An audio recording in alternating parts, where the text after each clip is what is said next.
Good evening, ladies and gentlemen. It is I, the hottest wheels in the wrestling business, Mr. Amazing, C.T. Barry, coming at you with another episode of Over the Top Rope.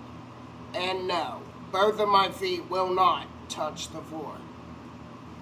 So, we have a lot to talk about today, and let's get right into it. So, this week saw some pretty big news for the WWE. Several members of the WWE roster were released due to budget cuts, due to the Endeavor and WWE merger. And get rid of this ad on my computer screen. And I want to say thank you to Cutaholic. They have the list of all the wrestlers that were released, and I'm going to go over them and I will give you my thoughts. So we have Dolph Ziggler, Elias, Mustafa Ali, Shelton Benjamin, Top Dollar, Riddick Moss, Emma, Aaliyah, Rick Boogs, Quincy Elliott, Bryson Montana, Dana Brooke, Mansoor, Mace, Shanky, Dabba-Kato, Ulissa Leon, Daniel MacArthur, Kevin Ventura Cortez, Alexis Gray, Brooklyn Barlow, Ika Manjaro, Abdul Abadi Fitzgerald, and Matt Riddle. So, I'll go over Elias first. I was watching a clip of Busted Open when Mark Henry and Bully Ray were going over these as well.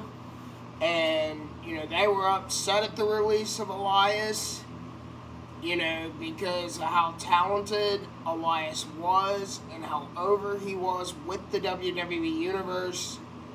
And I tend to agree. I mean, Elias was, over. He was one of my favorite superstars to watch. Very entertaining. Whether he was a face or a heel. But I did hear that he was not actually released. Like, his contract just expired and he chose not to renew it. So, that's why Elias is gone. And two that really shock me are Dolph Ziggler and Mustafa Ali. And I'll go over Mustafa Ali first because, this coming Saturday at, I can't remember the name of the event that NXT is having this weekend on Peacock. But he was scheduled to face Dominic Mysterio for the NXT North American title. Now, I did talk about last week on Over the Top Rope that, I wasn't too fond of Mustafa Ali's gimmick, especially as a heel, that whiny type heel. I was not a fan of that. But I mean, the dude was a hell of a ring worker. I mean, the dude could go in the ring. One of the best cruiserweights that I've seen. I know he did ask for his release a while back, and he got a lot of backlash on Twitter because of how he handled it, which I do agree, that was really unprofessional how he handled it. But, I'm kind of surprised that, I would have at least let him compete in the match. But, you had, Dragon Lee and Dominic Mysterio are going to fight this coming Monday on Raw for the North American title. So, we shall see what happens. And let's go to probably the most shocking out of all of these releases, and that being Dolph Ziggler. I mean, the dude had been in the WWE for 20 years. I mean, did everything he was asked to do. You know, no matter the gimmick, no matter the story, I mean, the guy did it, and the guy did it well. One of the best sellers in the business, too. And I know a lot of talent, like John Cena, The Rock, you know, they all took to Twitter to, you know, send their well wishes to Dolph. And I mean, I know he hadn't been on TV in a while, but that was probably the most shocking of them all. But I could really see him, you know, going to AEW and being with his brother. Or, I mean, Impact would be a good fit for him too. But I do see him, like, uniting with his brother in AEW. Top dollar, no surprise at all. It's like after that botch he had on SmackDown, it's just like, guys never recovered from that. Riddick Moss and Emma, I mean, they weren't being used. I mean, Emma was brought back, you know, when Triple H took over. I'm a fan of Emma personally. I actually have met her in person, have her autograph hanging on my wall. But, I mean, I'm sure, you know, both of them will go to Impact. You know, Emma will return to Impact and Riddick Moss will debut. And, you know, and I know, like, Emma's a really big traveler, so, you know, I'm sure, like, you know, she'll, you know, go back on the indies. But, you know, she wasn't really used a whole lot, you know, ever since she was brought back. Aaliyah, I mean, she hasn't really been used in years, so, I mean, not really surprised there. I mean, she did have that feud with Natalya, you know, when she had that shirt of, like, Aaliyah 316 or something like that, when she beat Natalya in, like, 3 minutes. Rick Boogs, I really was a fan of him. Especially the guitar gimmick he had with Nakamura, but, you know, after he tore his Achilles at WrestleMania, I mean, he was brought back, but just never really used. I mean, he had a promising thing going on with Elias, I thought, but, you know, I guess it just, you know, wasn't meant to be, I guess. Quincy Elliott, he was kind of more like a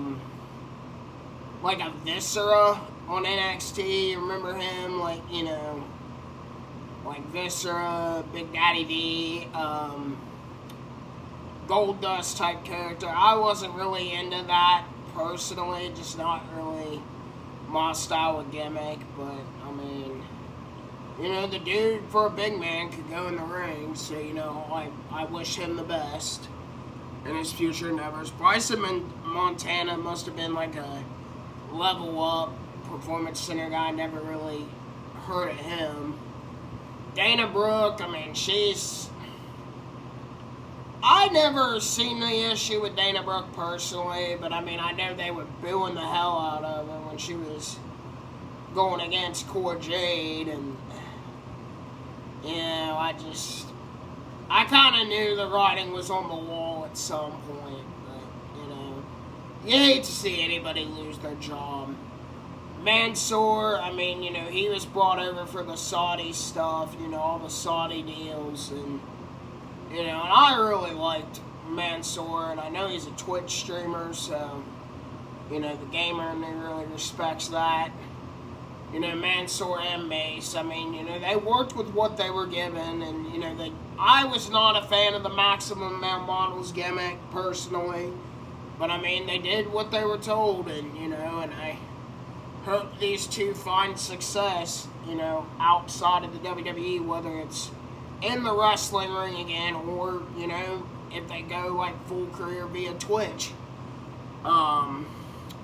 Shaggy, talented in the ring, never really got behind the dancing gimmick. I mean, they kind of just made him like Great Khali 2.0, I thought, and, you know, wasn't really a fan of his gimmick personally, but, you know, nonetheless, you know, I wish him the best, you know, just like I do all these talents, you know, I hope they find success, and maybe one day they'll come back.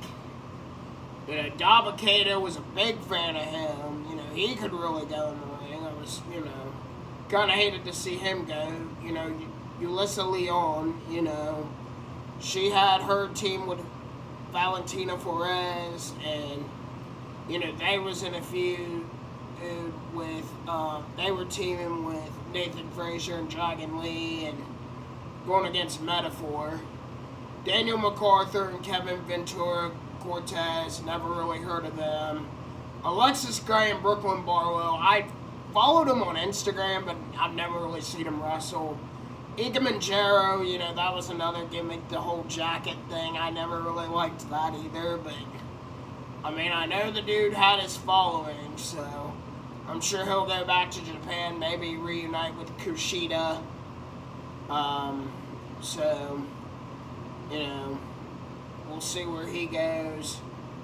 Abdul Abadi Fitzgerald, never really heard of him.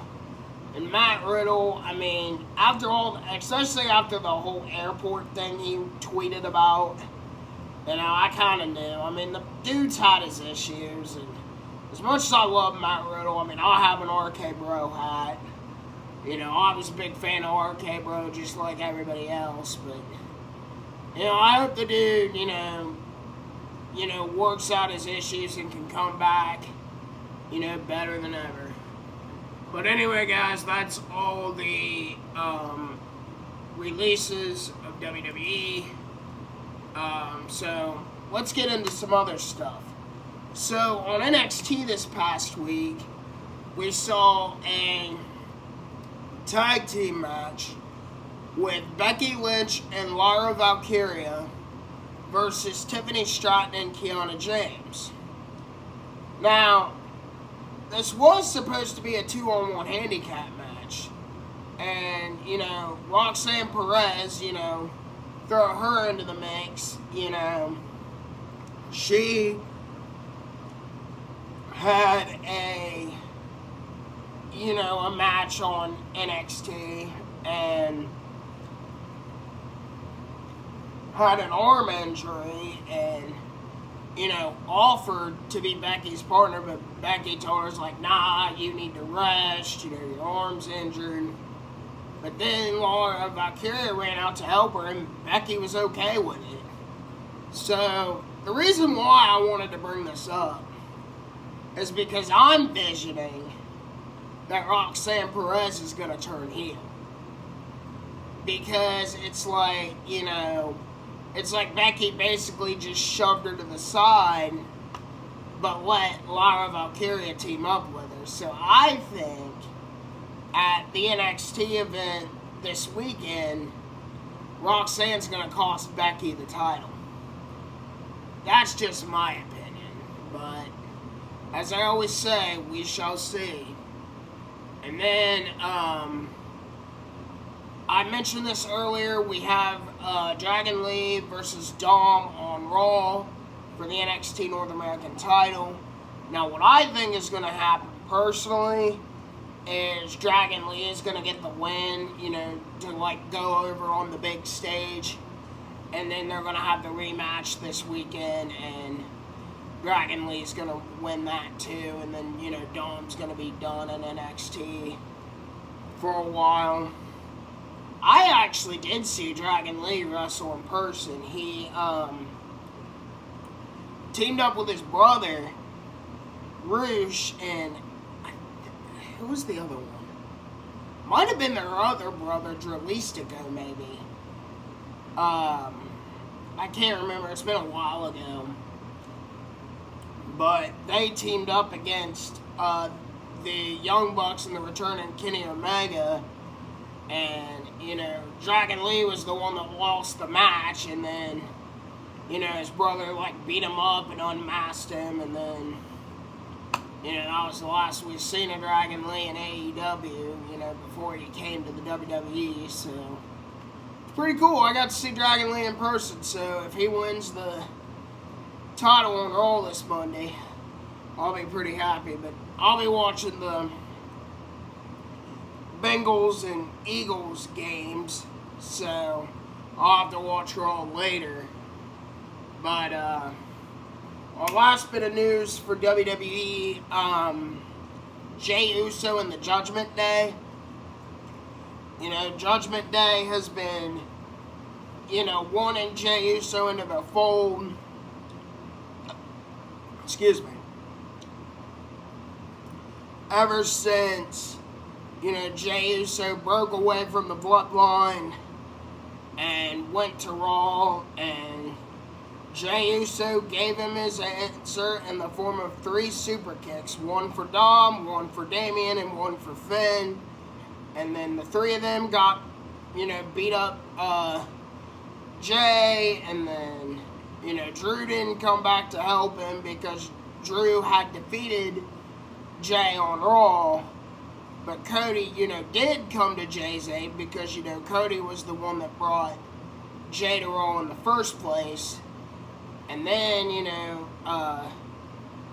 Kevin Owens and, Jey, they're trying to patch out their issues from the past. And Sammy's trying to get Kevin to forgive Jey. So, pretty interesting story of what they got going on. And I don't have this in my notes, but it just came to my head, so I'll talk about it.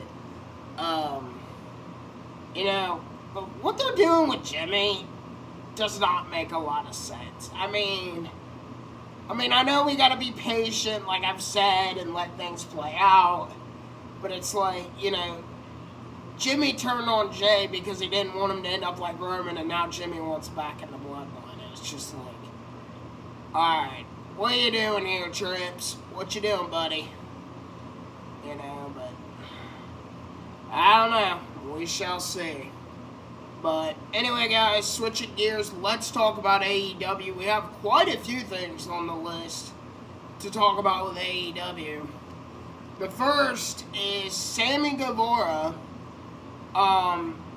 This past week on Dynamite, turned on Chris Jericho and aligned himself with Don Callis. And which was kind of funny how it happened because, Jericho beat Sammy with a mid-air code breaker, which I thought was epic. And then they did a little replay of, WrestleMania 19. Remember when Jericho low-blowed Shawn? But, this time it was like, like Jericho and Shawn did, both of them were showing respect, hugging it out. And then Sammy just went, boop, kicked Jericho right in the gut, gave him a low blow. I'm trying not to use a lot of language on here, so that's why I'm kind of, trying to not, because, I have a lot of people that, watch this, and I want to try to be a positive influence, so that's why I'm kind of choosing my words carefully, what I say. But anyway, so then, then on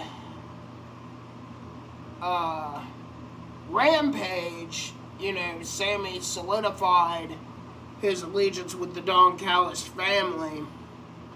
And, him and Katusha and Don Callis were beating up Jericho, and then Kenny Omega ran out. So at Wrestle Dream, it will be Kenny Omega, Chris Jericho, and Kota Ibushi versus Sammy Guevara, Konosuke Takeshita, and we don't know who their partner is going to be just yet. So we shall wait and see what happens there. And then Rey Fenix defeated Jon Moxley to become the new AEW International Champion. And during that match, Jon Moxley suffered a concussion. I didn't see where the concussion was. I mean, maybe it was, when Ray did that Tope Suicida off the ramp because, Moxley did look a little woozy after that. But then, Ray Phoenix hit his inverted pile driver finisher.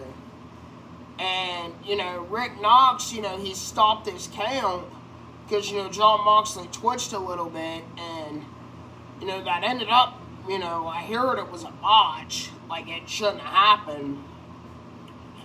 And then, Ray hit his finisher again, and then this time got the 1, 2, 3. So, hopefully Jon Moxley's alright. I mean, the dude wrestles pretty dangerous style. So, like I said, hope he's alright. And then my man, Eddie Kingston, is the new Ring of Honor World Champion. He had a classic with Claudio Castagnoli. And, with a spinning back fist and a powerbomb, was able to capture the ROH title. I mean, I know people have criticized Eddie, but I mean, I've always, I watched him in Evolve once, and then when he got to AEW, I mean, I was just really impressed with him. I mean, because during the pandemic, I mean, the poor guy had to, sell his ring boots just to pay his mortgage. And then, he had a classic with Cody, and then ended up being signed to AEW, and, and to win the ROH title in front of his home state crowd was amazing. So congratulations to Eddie Kingston on becoming the Ring of Honor World Champion. And, and I think this is a good example of long-term storytelling, because, you thought he was going to win it at Final Battle, and he didn't. And, and then he finally won it. And so, like I said, congratulations to Eddie Kingston, and well done story between him and Claudio by AEW. But, to another championship match, we had Saraya versus Toni Storm. And I mean, and there's one reason I want to talk about this match, and that is because of Toni Storm's new gimmick. We talked about it a little bit last week, how she's been acting a little crazy, since she lost at All In. And now Toni Storm's coming out with, I mean, literally this Marilyn Monroe-like gimmick. And, the crowd ate it up. I don't really know what to make of it personally just yet. I thought it was kind of unique for sure, especially her using the shoes, but Saraya was able to hit her Rampage type finisher, I don't know what she calls it now, and retain the title over Toni Storm. But yeah, I just wanted to bring up that Marilyn Monroe type gimmick that Toni Storm is now using. So, to another set of champions, the Elite. I just got done watching it, actually. Excuse me. I ate cereal, so my reflux is kind of bothering me a little bit. So if I burp a little bit, that's why. But, where was I? Oh yeah, the Elite beat the Mogul Embassy to become the ROH champions. And now, I'm just going to say this. I'm happy the Elite won because I love the Elite. But I didn't like that roll-up finish that Hangman gave Brian Cage. I don't know. That just didn't sit right with me. I wish one of the finish would have been, when he did that double buckshot on Tao and Bishop Khan. Like, one of them would have gotten the pin. I think that would have been a better finish, but that's just, my personal opinion. But unless the Elite are the new Ring of Honor Trios champions, and Kenny Omega at Wrestle Dream is going to face Swerve Strickland. So, we'll see what becomes of this story. And Christian Cage has officially won the TNT title. He won it on an episode of Collision, which I have not watched yet. I just seen it online, so, title change, so I figured we'd talk about it. And, he had been carrying the TNT title for a while now, declaring himself the TNT champion, but Luchasaurus was actually the TNT champion. But Christian Cage won the belt officially in a triple threat between himself, Luchasaurus, and Darby Allin. So I think Christian Cage has been killing it on AEW with this heel run. Very, very impressed, because, just 7 short years ago, they said his career was over. And, Christian's came to AEW and I feel just totally revitalized his career and, has just done absolutely amazing work and, is a heel that, people can hate and, especially with MJF kind of being a face now. So, you need that dastardly heel, and I think Christian Cage has done a heck of a job with that. But, yeah, so I don't know what's going to come of his alliance with Luchasaurus. We will have to see there. But switching gears now, let's talk about Impact Wrestling. They celebrated their milestone 1,000 episodes. They did 2 episodes around that, and both were amazing episodes. And we had a Knockouts 5-on-5 tag team match, which consisted of Deonna Purrazzo, Tasha Steelz, Angelina Love, Giselle Shaw, and Savannah Evans. And they went against Mickie James, Gail Kim, Awesome Kong, Jordynne Grace, and Knockouts champion Trinity. And the crowd was firmly behind Awesome Kong, and, she hit her implant buster on Giselle Shaw for the win. So it was really cool seeing a lot of, the knockouts that I grew up watching. I watched Awesome Kong more when she was in WWE, but, I do remember watching highlights of her TNA run as a kid on YouTube. And I loved seeing the beautiful people. Velvet Sky, I had the hots for her back when I was 13 years old, and I still think she's hot. But, I was very happy to see the beautiful people. And Gail Kim wrestling, I did watch her in TNA, WWE. So, that was cool. And Chris Sabin is a 10-time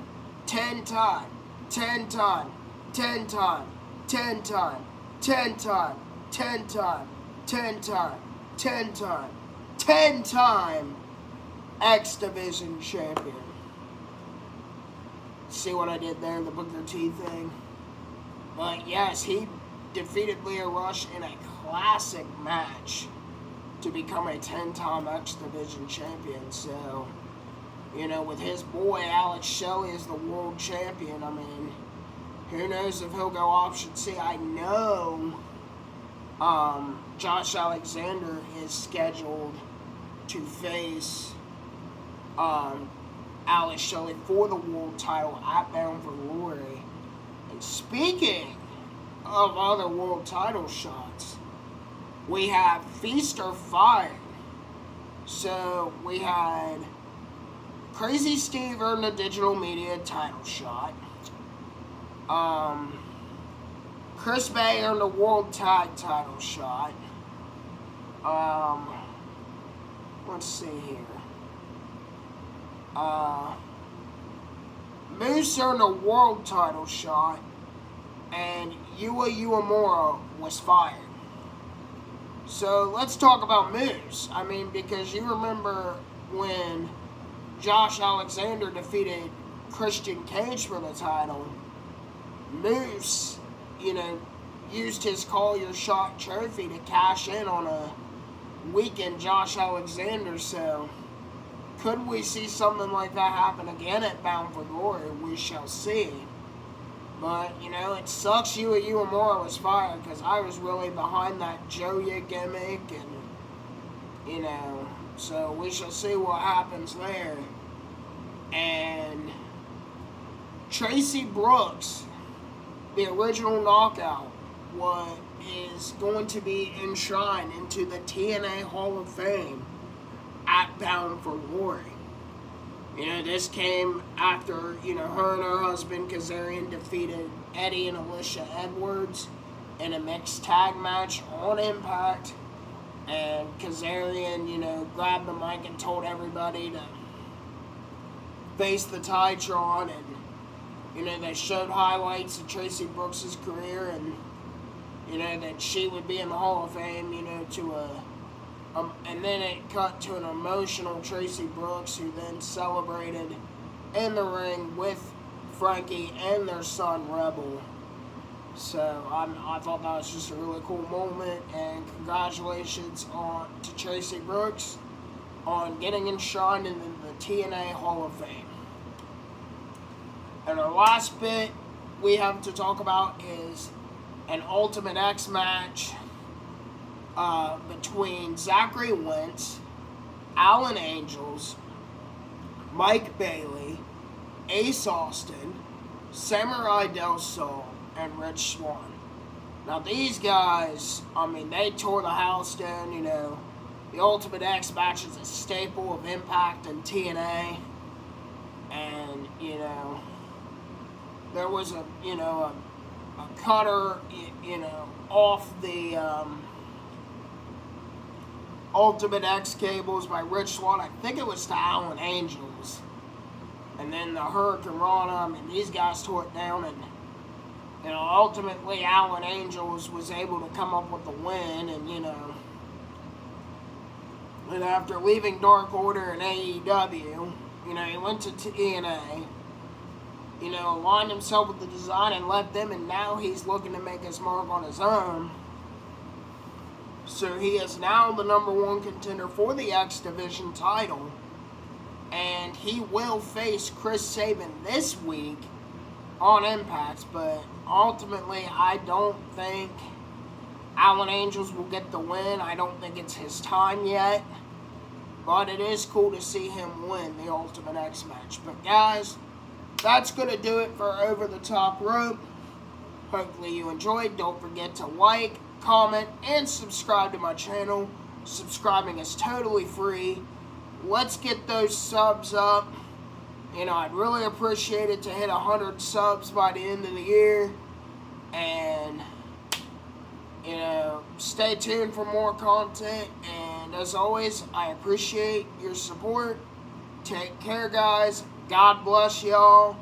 And have a good one.